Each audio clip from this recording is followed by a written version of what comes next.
acá. Ajá. Compartir pantalla. Ajá. Este, ¿no? Sí.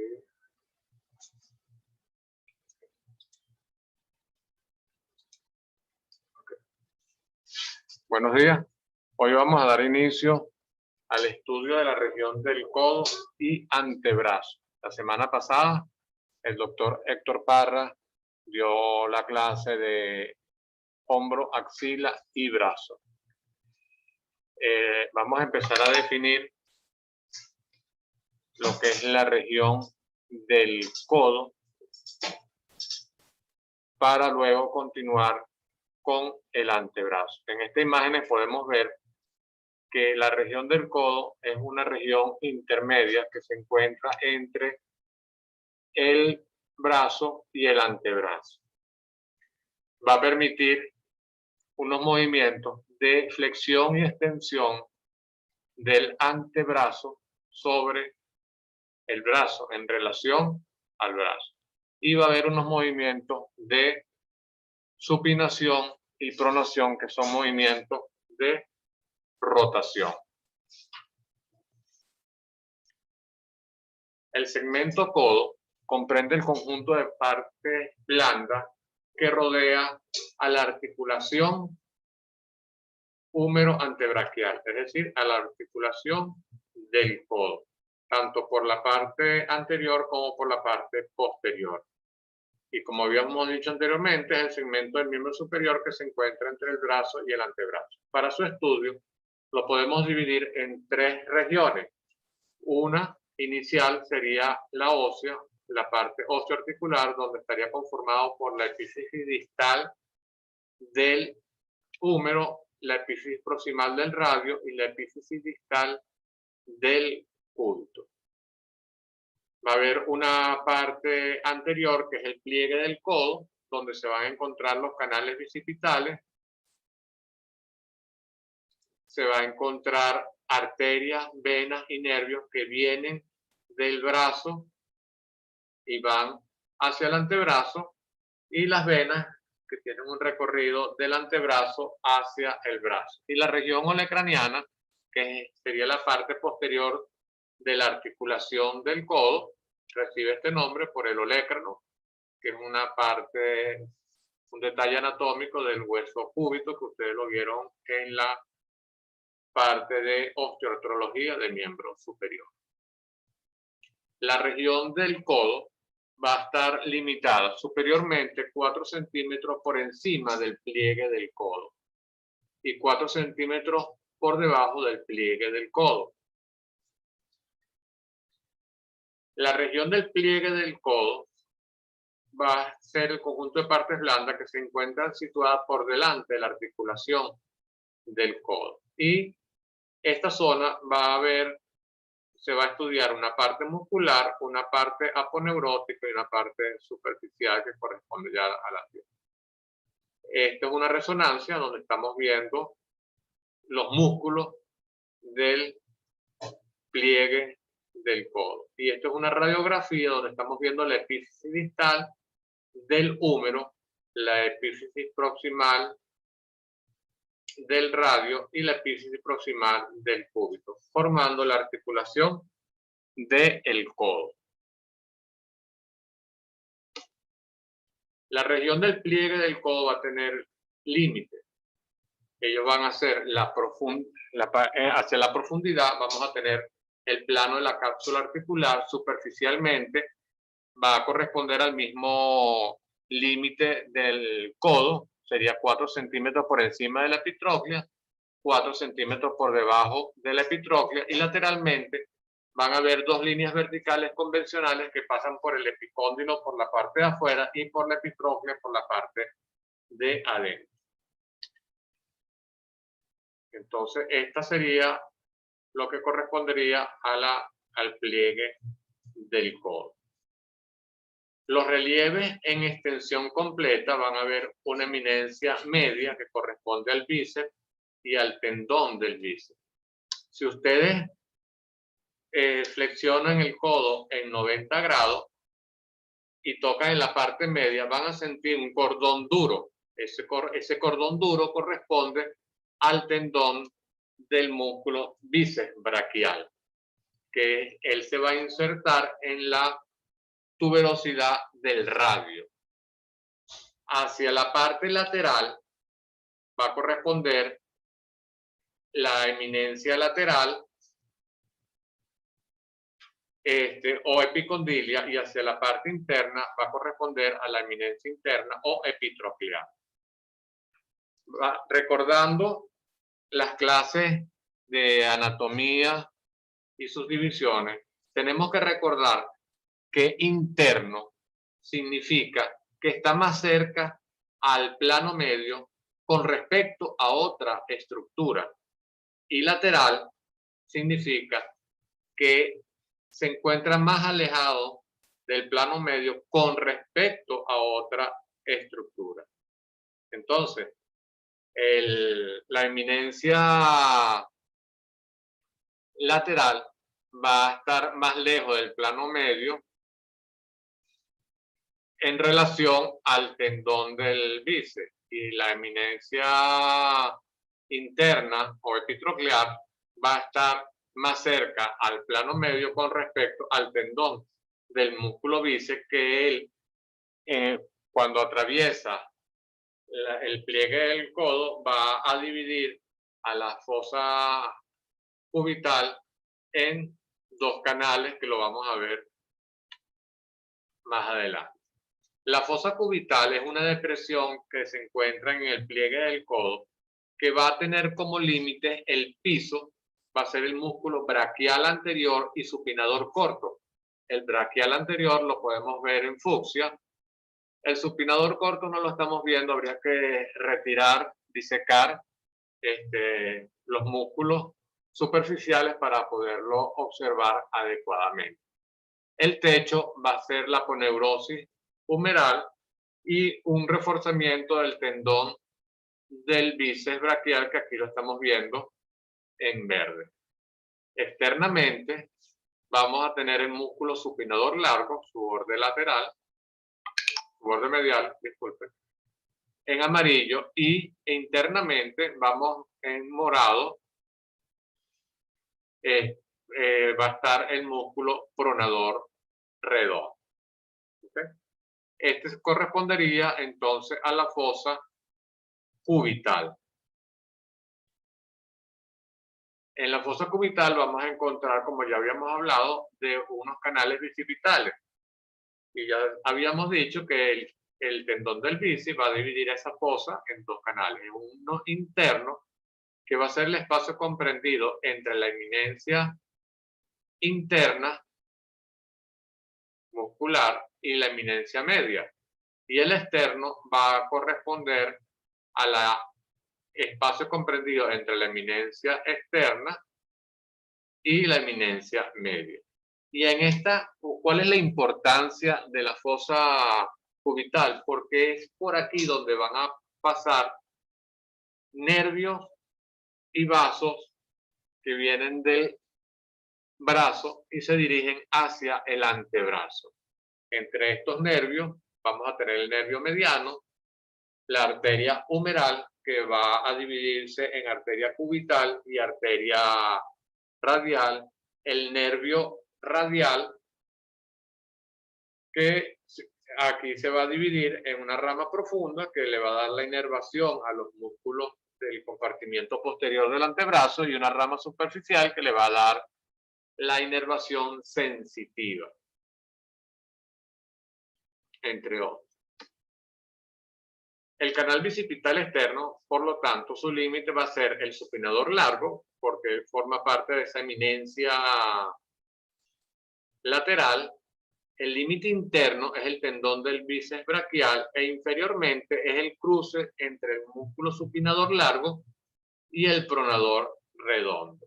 El contenido va a estar el nervio radial y la anastomosis de la arteria recurrente radial anterior y la rama anterior de la arteria humeral profunda. Aquí nosotros estamos viendo el tendón, el músculo bíceps, está resecado el tendón del bíceps, y aquí estamos viendo el músculo supinador largo. Aquí, en esta imagen, estamos viendo el nervio radial que él se dirige hacia la parte externa y se va a dividir entonces en una rama superficial y en una rama profunda que atraviesa las dos cabezas del músculo supinador corto. Y aquí podemos observar en esta imagen la arteria humeral dividiéndose en arteria radial y arteria cubital.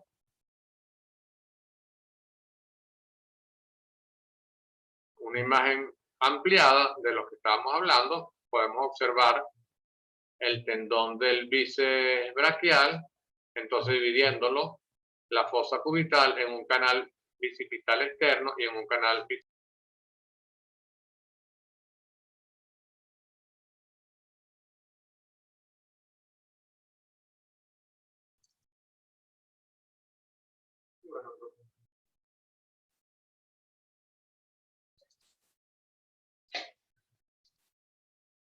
La rama superficial del nervio radial y la rama profunda perforando el músculo supinador. En esta imagen luego hablaremos sobre lo que es la red periarticular del codo. ¿Cuál es la importancia de esta red periarticular? Que va a permitir que a pesar de que exista una lesión de la arteria humeral, no se quede sin irrigación el antebrazo y la mano.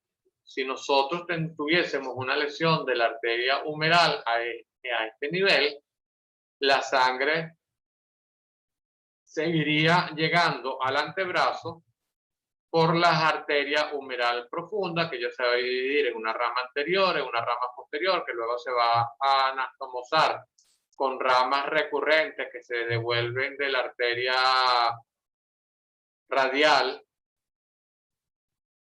Y igual pasa con la arteria cubital, que van a dar unas ramas que se devuelven, que son recurrentes cubitales, y se van a anastomosar con las colaterales cubital superior e inferior, que ellas a su vez van a dar unas ramas anteriores y posteriores. Y entonces, a pesar de que haya una lesión a este nivel, la sangre entonces le seguiría llegando a las arterias radial y a las arterias cubitales para permitir la perfusión. Pero si la arteria humeral se lesiona antes de la humeral profunda, ahí sí se compromete la irrigación, porque no habría manera de que la sangre pudiese llegar a esta red periarticular y continuar la perfusión del antebrazo y la mano.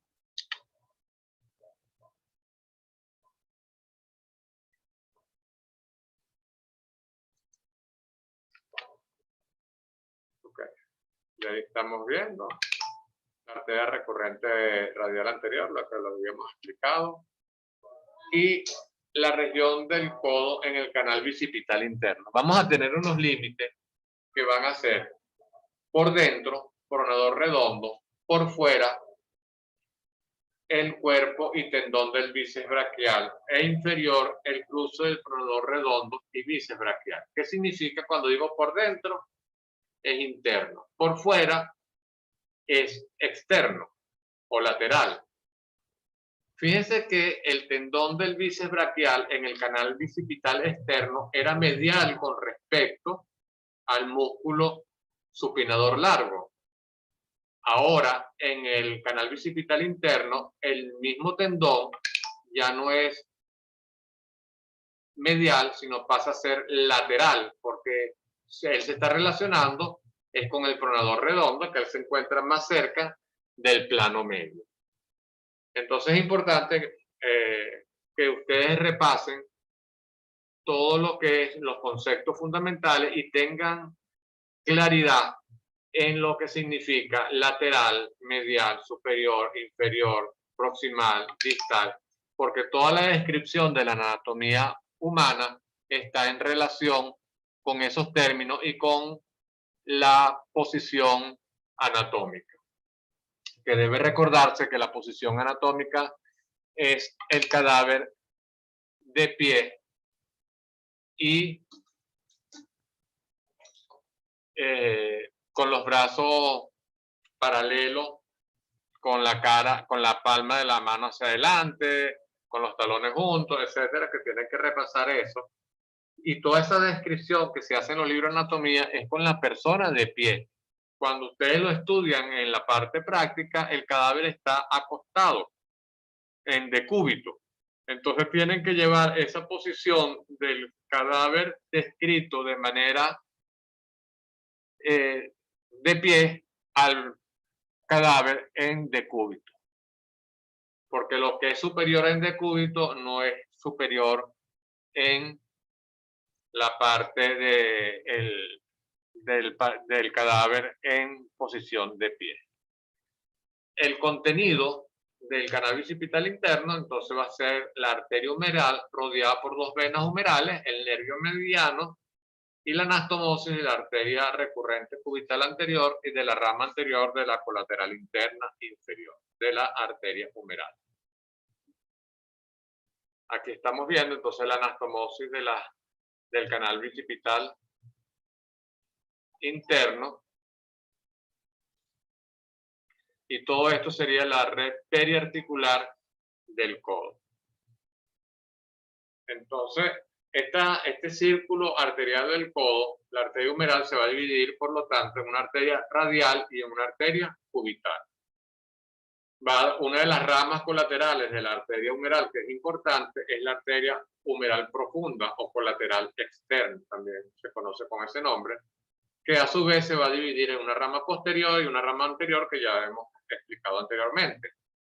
La arteria radial va a dar la arteria recurrente radial anterior, que se va a unir con la rama anterior de la arteria humeral profunda. Entonces, aquí la arteria humeral ya se está comunicando con la arteria radial, con la anastomosis de estas dos ramas. Y la arteria cubital va a dar el tronco de las arterias recurrentes cubitales, que la rama cubital posterior se va a unir con la rama posterior de la colateral interna. Recuérdense que en la clase de hombro, axila y brazo, el doctor Héctor Parra le debió haber explicado las ramas colaterales de la arteria humeral, y entre esas está la colateral superior interna y la colateral interna inferior. Cada una de esas se va a dividir en dos ramas, una rama anterior y una rama posterior. La rama cubital anterior se va a unir con la rama anterior de la colateral interna inferior, y entonces aquí estamos dando o permitiendo el flujo de sangre ante una eventualidad, una obstrucción o una sección de la arteria humeral con la arteria cubital. La región del codo vamos a tener planos musculares. Entonces, en la parte media vamos a tener un plano profundo, que es el músculo braquial anterior, que habíamos dicho que él forma parte del piso de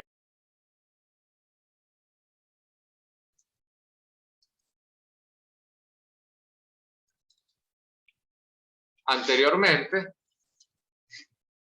Él divide a la fosa cubital en dos canales, un canal bicipital externo y un canal bicipital interno.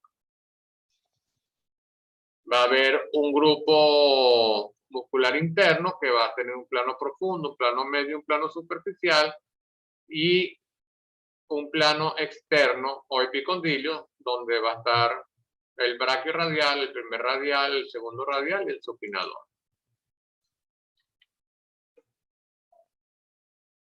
En la región del codo, el plano aponeurótico va a recubrir los tres grupos musculares, va a ser la transición entre la aponeurosis del brazo y el antebrazo, lateralmente se espesa y se adhiere al cóndilo y a la epitróclea, y está reforzada por la expansión aponeurótica del bíceps, que ya lo habíamos visto inicialmente en la clase, que iba a formar el techo, parte del techo de la fosa cubital, y va a estar perforada por una vena comunicante que permite comunicar las venas superficiales, que en este caso sería la M venosa del codo, con las venas profundas que acompañan a las arterias humerales.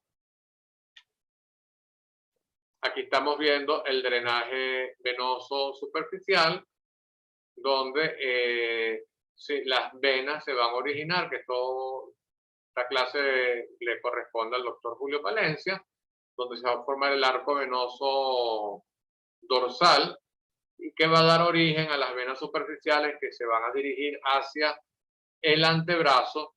Aquí podemos ver la vena cefálica del lado radial y la vena basílica del lado cubital. Superficial significa que se va a encontrar entre la piel y la peneurosis.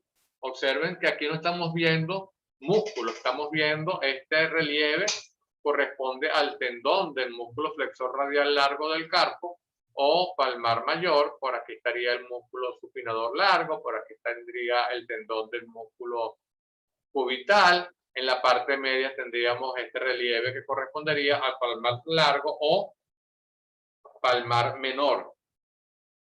¿Ok? Entonces tenemos que tener claro que a nivel superficial no vamos a encontrar arterias importantes, sino ramas sensitivas, que serían ramas de los nervios, y venas superficiales. Aquí estamos viendo entonces en la región del codo lo que estábamos hablando de la M venosa, donde va a haber la vena cefálica del antebrazo, la vena basílica del antebrazo y va a haber la vena mediana del antebrazo. Esta vena mediana va a dar la vena mediana cefálica y la vena mediana basílica, que se va a anatomosar, se va a unir con la vena cefálica del antebrazo para originar la vena cefálica del brazo. Y la vena mediana basílica se une con la vena basílica del antebrazo y me va a dar origen a la vena basílica del brazo.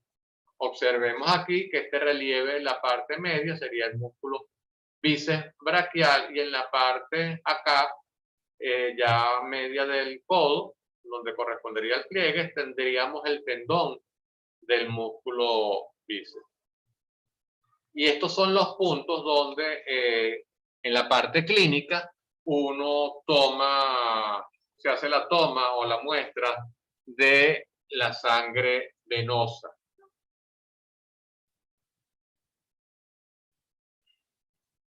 Esto sería una visión donde estamos viendo desde el origen todo lo que es el plexo, el sistema venoso superficial. La vena basílica, el doctor Héctor Parra le había explicado que ella la sigue por el brazo, se introduce en el surco deltopectoral y para llegar a drenar en la vena axilar. Acá la vena basílica, ella se va a anastomosar con las venas humerales y va a originar la vena axilar. Y aquí estamos observando la M venosa. Esta M venosa tiene muchas variantes. Aquí, bueno, estamos observando la M venosa. Y estas son las variantes de la M venosa. Hay un tipo 1, tipo 2, tipo 3, tipo 4, tipo 5, donde podemos ver lo que hemos explicado. A veces la vena cefálica no tiene conexión con la vena basílica, pero lo importante es que ustedes sepan que hay variantes y que no es la única forma que se presenta el drenaje venoso superficial. Aquí podemos ver la toma de muestra superficial en la M venosa del codo. Patologías de la región del codo, hay muchas anomalías congénitas, hay traumatismo, luxaciones de la articulación del codo, lesiones ligamentosas, lesiones musculotendinosas, lesiones osteocondrales y articulares, masas de partes blandas, etc. Aquí estamos viendo una imagen por tomografía de la M venosa del codo, donde estamos viendo la vena mediana del antebrazo, la vena mediana cefálica, la mediana basílica, la vena basílica, la vena cefálica, se están uniendo para conformar entonces la vena cefálica del brazo y la vena cefálica del antebrazo. La región posterior del codo estaría conformado por el músculo tríceps braquial, donde tendría el tendón del tríceps que se estaría insertando en el olecranon del cúbito. Lateralmente va a estar el músculo anconio, extensor cubital del carpo, extensor del meñique y el extensor de los dedos. Y en la parte medial el flexor cubital del carpo. La región olecraniana, ustedes van a ver personas que tienen como una bolsa a nivel de la región del codo. Esto es un eco donde estamos viendo una gran cantidad de líquido de la bursa subcutánea del olecranon. Y esto es la imagen que se observa en el examen físico, y esta es la representación ecográfica de esta imagen. Y recuérdense que la bursa va a ser una bolsa que va a permitir que se disminuya la fricción entre dos superficies. Entonces, al haber mucha fricción, empieza a haber un proceso inflamatorio donde se forma entonces las bursitis. Ahora vamos a hablar sobre la región del antebrazo. El antebrazo corresponde, por definición, al conjunto de partes blandas que rodea la diáfisis del radio y del cúbito. La epífisis proximal del radio y del cúbito corresponde a la región del codo, y la epífisis distal del radio y del cúbito corresponde a la región de la muñeca. Es decir, que la parte que corresponde al antebrazo es la diáfisis del radio y del cúbito. La región del antebrazo va a tener dos regiones, una anterior y una posterior. Es decir, por delante de la diáfisis del húmero van a estar el compartimiento anterior, y posterior a la diáfisis del radio y del cúbito va a estar el compartimiento posterior. En la región anterior va a corresponder a los músculos epitrocleares, es decir, recuerden que aquí queda la epitroclea del húmero, hacia este lado queda el epicóndilo del húmero. Los músculos que salen de la epitroclea son los músculos epitrocleares, que va a estar conformado se van a disponer en varios planos: un plano superficial, en un plano medio y en un plano profundo. El plano superficial va a estar conformado por el músculo pronador redondo, palmar mayor, palmar menor y cubital anterior.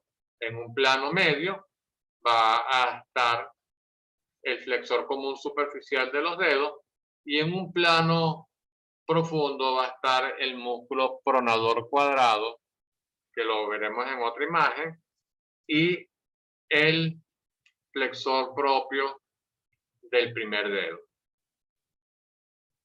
En la región posterior van a ver los músculos epicondilios en un plano superficial y en un plano profundo. Entonces vamos a tener el músculo anconio,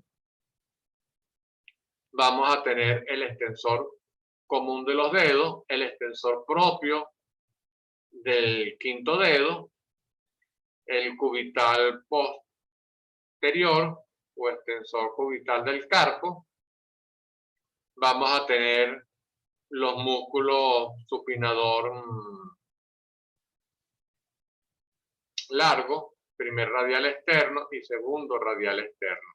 Y dentro de los músculos profundos vamos a tener el abductor largo del primer dedo, el extensor corto del primer dedo, y aquí en la profundidad que él aparece en la región de la muñeca y hace un cruce bastante agudo, el extensor largo del primer dedo. Entonces, por definición, ya lo hemos hablado, el límite superior de la epitróclea correspondería al límite inferior, por supuesto, de la región del codo. Entonces sería 4 centímetros por debajo de la epitróclea. Hacia abajo, una línea paralela que va a pasar por la cabeza del cúbito. ¿Ok? Externamente, una línea oblicua que va del epicóndilo a la apófisis estiloide del radio, hacia acá, y internamente de la epitróclea a la apófisis estiloide del cúbito. Esos serían los límites de la región anterior del antebrazo. En el plano superficial, como ya habíamos hablado, va a estar entonces el pronador redondo, el músculo palmar mayor o flexor radial largo del carpo, palmar menor o flexor corto del carpo, el cubital anterior y en el plano vamos a desarrollar entonces el músculo pronador redondo, que sería del compartimiento superficial. Los orígenes van a tener dos fascículos, un fascículo humeral, que aquí lo estamos señalando en verde, y un fascículo cubital acá.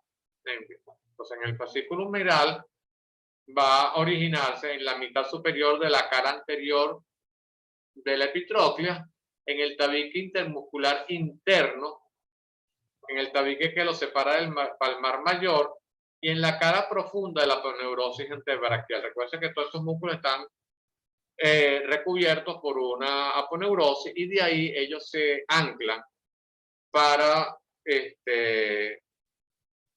poder ejecutar su función. Vamos a recordar el término origen y el término inserción. Recuerden que el término origen es donde él se va a anclar para que cuando se contraiga, la inserción es el que va a ejecutar el movimiento del músculo. Entonces yo me anclo en la mitad superior de la cara anterior de la epitróclea, en el tabique intermuscular interno, y él entonces de ahí, al contraerse, va a permitir que su inserción va a ser entonces en este punto verde, que correspondería a la cara externa del tercio medio del radio. Entonces yo me origino aquí, me anclo aquí, y cuando yo me contraigo, hago que este hueso rote para el otro, hacia el lado que él, hacia la dirección que él tiene. Entonces va a ser un pronador enérgico del antebrazo. Recuérdense que la pronación es un movimiento de rotación y va a estar inervado por el nervio mediano. Los músculos del compartimiento anterior del antebrazo van a tener algunas características en común. Prácticamente casi todos los músculos del compartimiento anterior del antebrazo van a estar inervados por el nervio mediano, a excepción del músculo cubital y del músculo flexor profundo de los dedos, que él va a recibir tanto inervación del nervio mediano como inervación del nervio cubital. Pero el único que no recibe inervación del nervio mediano sería el músculo cubital anterior. todos los músculos del compartimiento superficial se van a originar de la epitroclea, por eso son músculos epitrocleares. Los músculos, el palmar mayor o flexor radial del carpo, se va a originar en la epitroclea, como ya habíamos explicado, en los tabiques interaponeuróticos que separan de los músculos adyacentes, de la aponeurosis antebraquial, igual que el músculo anterior, y de la arcada del flexor superficial, que ahorita lo vamos a ver. Su terminación va a ser en el tendón, el tendón principal del músculo palmar mayor se va a insertar en la base del segundo metacarpiano, acá. Al insertarse en la base del segundo metacarpiano, él está atravesando la articulación de la muñeca, por lo tanto, él va a ser un flexor de la mano sobre el antebrazo, porque al atravesar la región de la muñeca va a permitir entonces el desplazamiento de la mano hacia el antebrazo. Y va a estar dado, como ya lo habíamos dicho, por el nervio medial. El músculo pintado en verde correspondería entonces al músculo palmar mayor, llegando a la base del segundo metacarpiano. El palmar menor o palmar largo va a originarse igual en la epitroclea, en un tabique que lo separa de los músculos adyacentes, y en la aponeurosis antebraquial, igual que los músculos anteriores. Por eso es un tendón común de estos músculos. La terminación, él no se va a insertar en ningún hueso. Él va a llegar al ligamento anular anterior, a la aponeurosis palmar y a las aponeurosis de las eminencias tenar, que corresponde a la parte, al relieve de la parte del músculo del primer dedo, y a la región hipotenar, que correspondería a la relieve de lo que correspondería de la palma de la mano del quinto dedo. Su inervación, nervio mediano, y su flexión y su función va a ser flexor directo de la mano sobre el antebrazo. ¿Por qué? Porque él está atravesando la articulación de la muñeca, llega a la región de la mano, y al contraerse, él va a permitir la flexión de la mano sobre el antebrazo. Es importante recordar que hay personas que no tienen este músculo, es un músculo inconstante. Uno, al extender la mano, ustedes van a ver cómo hay unos músculos, o si ustedes flexionan la mano, los dedos, se van a pronunciar dos tendones. Uno va a ser el del palmar mayor, y el otro correspondería al palmar menor, que correspondería al que está más, el que está situado en la parte media de la muñeca. El cubital anterior o flexor cubital del carpo va a corresponder en su origen, va a tener igual dos fascículos, un fascículo humeral y un fascículo cubital. El fascículo humeral se va a originar en la epitroclea, en el borde anterior e inferior de la epitroclea, y en el fascículo cubital va a corresponder al borde interno del olecranón, a los 2/3 de la apófisis coronoide y los 2/3 superiores del borde posterior del cúbito. Okay. Su terminación va a ser en el hueso pisiforme. Cuando ustedes vieron la clase de osteoartrología del miembro superior, los huesos del carpo se iban a estar ubicados en dos hileras, una proximal y una distal. La hilera proximal iba a estar conformada por el escafoide semilunar, piramidal y pisiforme. Y la hilera distal iba a estar entonces por el trapecio, trapezoide grande y ganchoso. La terminación entonces va a ser en la parte media del hueso pisiforme, en las fibras externas de la apófisis funciforme del ganchoso y en las fibras internas en el ligamento bicimetacarpiano. Su inervación, como habíamos dicho, era con el nervio cubital y su flexión, su acción va a ser flexor de la mano sobre el antebrazo.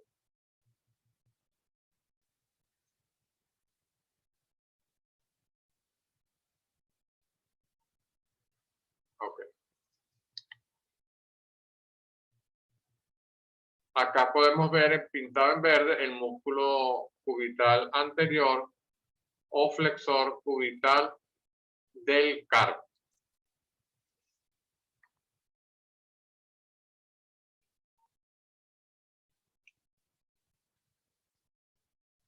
Músculos del plano medio, como se había dicho inicialmente, el flexor superficial de los dedos, y esta es la arcada que habíamos hablado en relación al músculo anterior.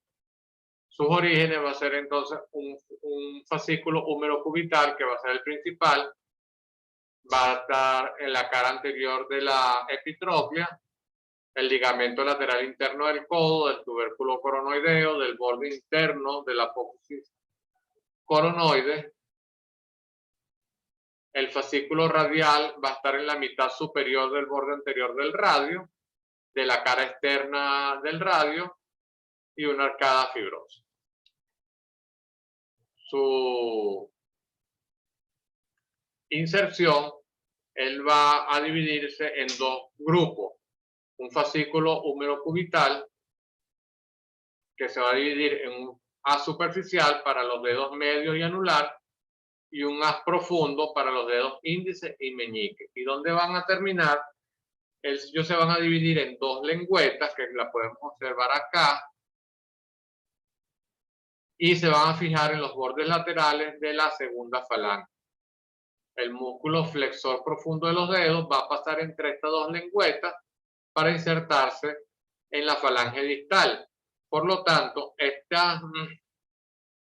tendón recibe el nombre de tendón perforado y el tendón del flexor profundo de los dedos del tendón perforante. Su inervación, nervio mediano, y cuál va a ser su función, va a flexionar la segunda falange sobre la primera.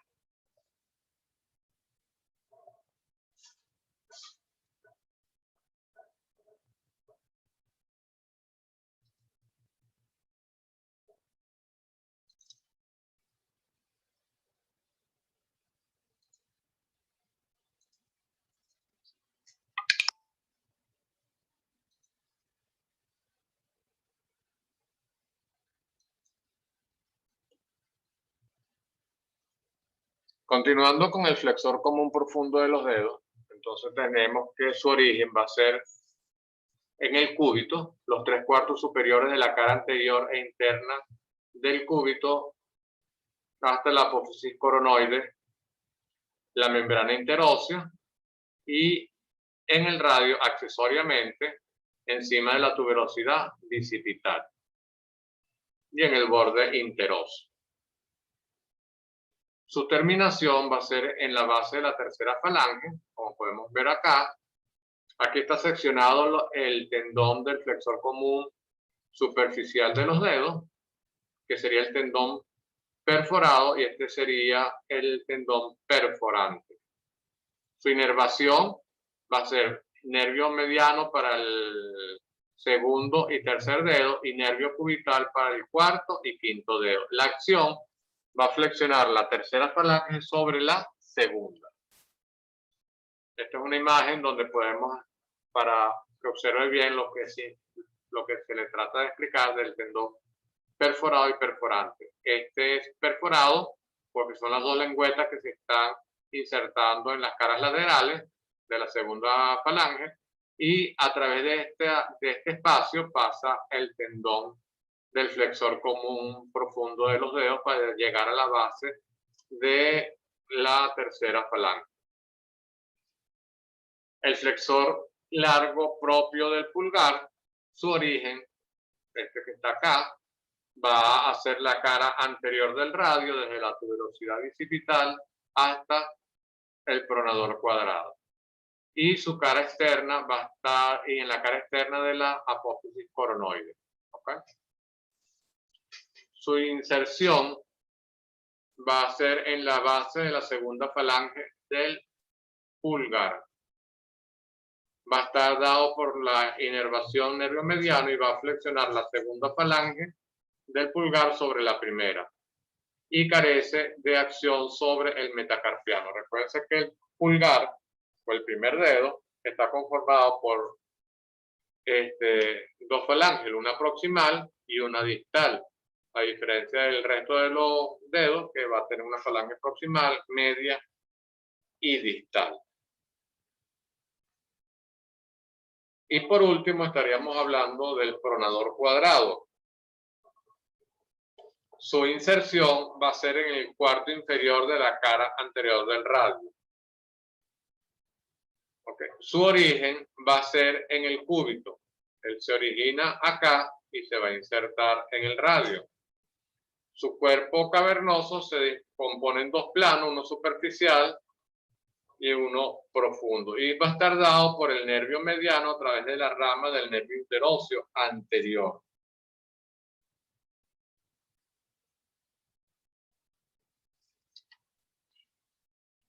Este es un corte horizontal donde estamos viendo el músculo pronador cuadrado. Ahí lo estamos viendo. En la próxima clase, entonces vamos a empezar a dar lo que son los músculos del compartimiento posterior del antebrazo. Vamos a definir el compartimiento posterior del antebrazo y las estructuras vasculonerviosas que se encuentran en este compartimiento.